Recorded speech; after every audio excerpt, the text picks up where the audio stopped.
Hello everyone, this is my first video on making a front receiver mount on my 2013 F150 for my winch. I wanted to be able to use, I got one of the Badlands with the handles that I want to be able to use on the front and the rear of my truck. I didn't want it on the truck all the time because I already have it weighed down with everything else already. Plus I just wanted the ability to move it around. So there's a couple different brands. I think Kurt makes one that you can bolt on, but it mounts really low and you got to cut through the bumper. And I wanted it higher up. I wanted it basically in the hole for the airflow of the intercooler, which, yeah, there's a whole nother discussion there. But basically, I had a parts truck that I took the hitch off, and I thought maybe I could use it. Well, it seems to be working out. So basically, I cut the ends off, as you can see here, right where the bracket at the end of the receiver, and then I cut this section out, which made, I don't know if the lighting's going to be good enough, but basically I drilled the holes there. It works pretty good.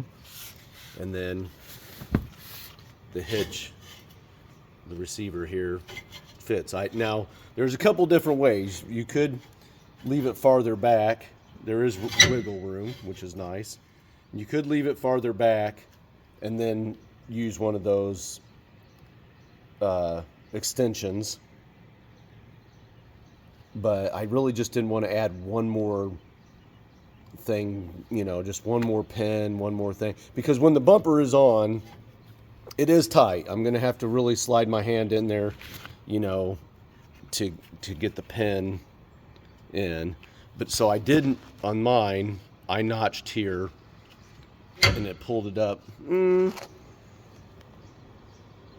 I don't know, maybe 3/4 of an inch, an inch. And it's going to be just enough for me to slide my hand up in there to put the receiver. I'm probably going to use the kind that has the, you just rotate it. So as for flow to the intercooler, actually when I put the bumper back on, this section here is just slightly above where the bumper is anyway, and I did cut off the chain mounts, and then so really, and plus I have the CPE, so I don't think it's really going to hurt much anyway. So yeah, but I do have a plasma cutter and a welder, so obviously it makes it a little bit easier. But I figured there's millions of F-150s in the junkyard. A lot of places have pick and pulls or whatever, so if you have a little bit of equipment, and then I'll make another video when I have it all together.